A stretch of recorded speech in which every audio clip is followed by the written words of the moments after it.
Hey guys, welcome back to the channel. So today we're going to be testing the Watts hot water pump that we installed. I'm going to run over a couple tests with this thing, and first with it shut off, then we're going to kick it on. We're going to test how quick the hot water gets to the faucet. And shortly after that, if you stick around to the end of the video, we're going to go over just my overall thoughts on this thing and whether I recommend it or not. A few things on cost analysis, so stick around for that and hope you enjoy the video. As you can see on this first go around, we're using the multimeter, has the temperature probe with it. It was roughly 30 degrees outside that morning. We had been running the water on this first test throughout the morning, so we actually do get hot water a little bit faster than if it was just straight from a standstill. So what we're going to do is we're going to wait overnight until the water is cold for a while and run the second test. Alright, we're going to do the temperature test again. It's 32 degrees outside. We got 60, almost 68 inside. So what we're going to do is go ahead and start the timer, measure the temperature of the water, and see how long it takes to go ahead and warm up. So on, start, and we're showing 57 at the start, so it's pretty cold. We're going to run it till about maybe 80 degrees or so.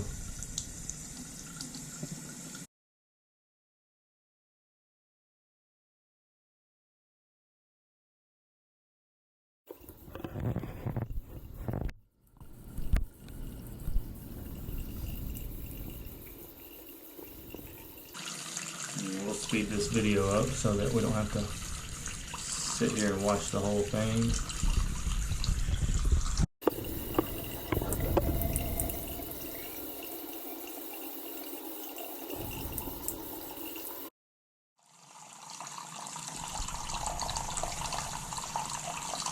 Alright, there's some hot water finally coming in. 86, 88. Alright, that's at the 3-minute mark. So about 3 minutes to get hot water.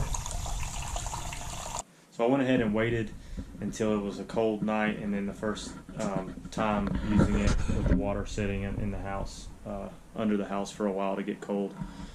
So it was about 1 o'clock today, but it's 32 degrees outside, so I think it's still sufficient for the test. And took about 3 minutes, as you can see on the second try, to get warm water.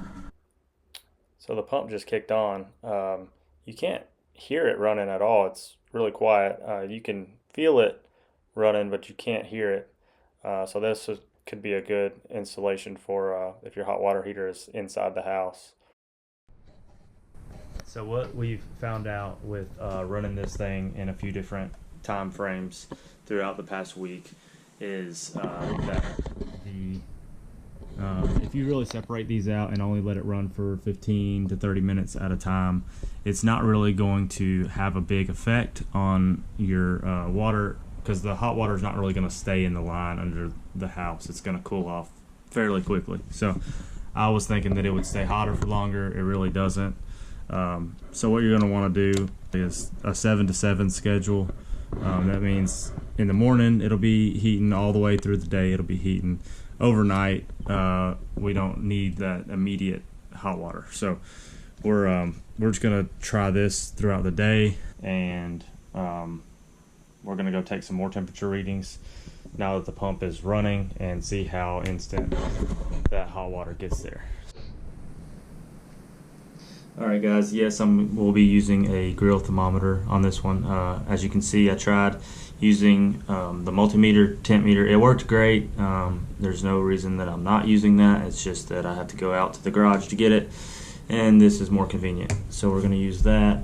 We haven't ran this water in the past, I would say 3 hours since this morning. So this is pretty natural test as far as coming in here and using it for the first time. So let's do a stopwatch. We will get this kicked on and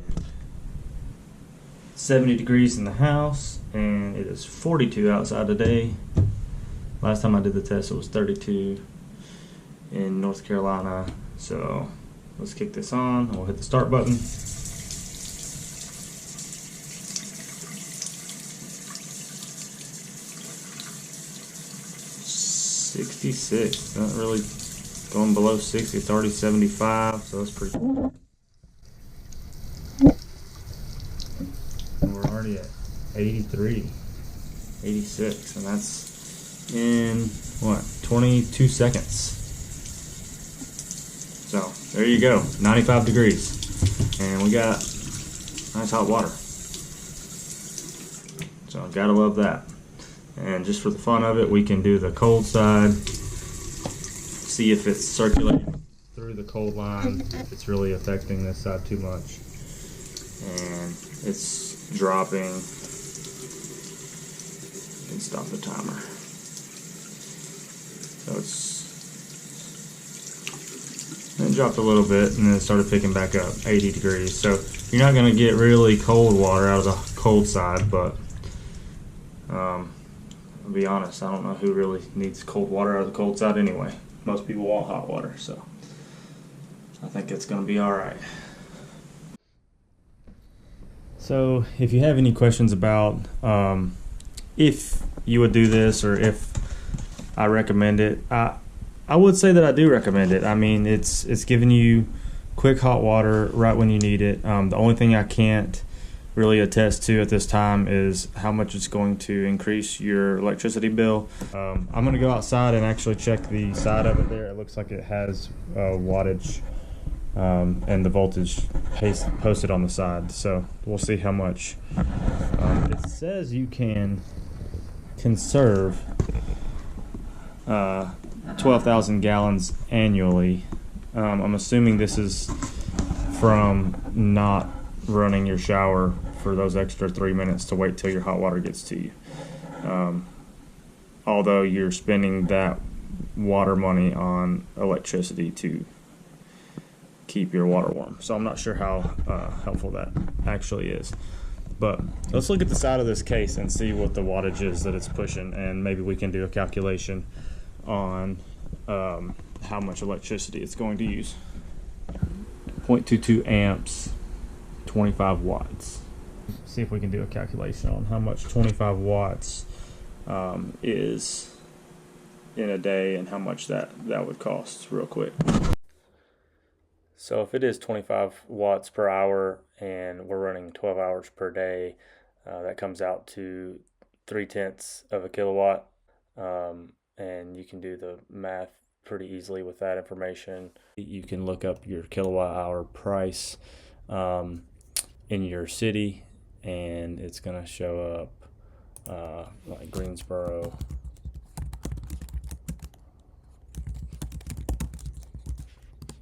And 14 cents is what ours is at Duke.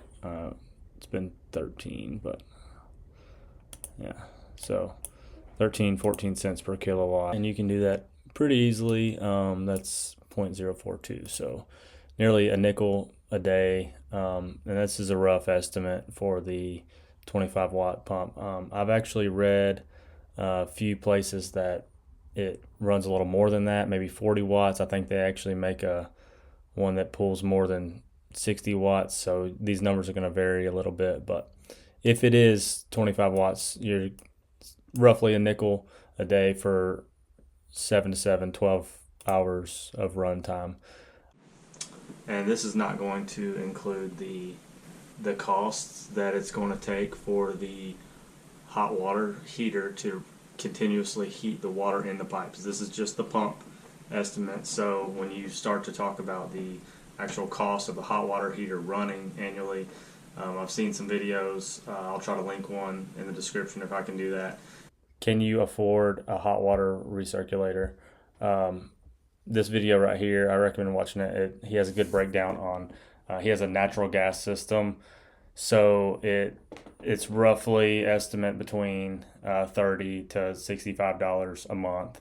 So you're going to pay a few hundred throughout the year to keep your water hot, obviously. It's one of those things, is it worth it to you? So I'm going to go ahead, and now that we have a cost breakdown of sort of what it's going to cost, I recommend going over and checking out his video for a good cost estimate for natural gas. And then I'm going to show you what I did to ours to help keep that cost down. So let's go check it out. So yes, even though the Watts pump does have an internal timer, what I recommend is purchase a smart outlet if you don't already have one. What we're going to do is just take the smart outlet, plug it into this so that you have more control. You can see here we got the outlet installed, and that gives me the ability to go into the app, and you can see that I have hot water on from 7 a.m. this morning is when it kicked on. I can go into the settings. I can actually go ahead and turn that off since I don't need it right now, and I have a routine set up for 9 o'clock to kick off, 7 a.m. kick on. And what that allows me to do is it really gives me the ability to customize and use this efficiently so that it's not running whenever I don't need it. So for example, Alexa, turn the hot water on. Okay. And you can see that it switches over just like that. Alexa, turn the hot water off. Okay. And it allows me to run the pump just like that whenever we're going to leave the house, or if you're going to be going out of town for a little while. You can always change your routine up, or you can just tell it audibly when you're leaving the house to kick it off, and it makes it really more efficient that way. So that's it for this one, guys. I hope you found this video informative. If you did enjoy the video, please give it a like, thumbs up, subscribe, comment, all that. I do appreciate everything that you can do, and it will help out our channel. And with that said, have a good one. Peace.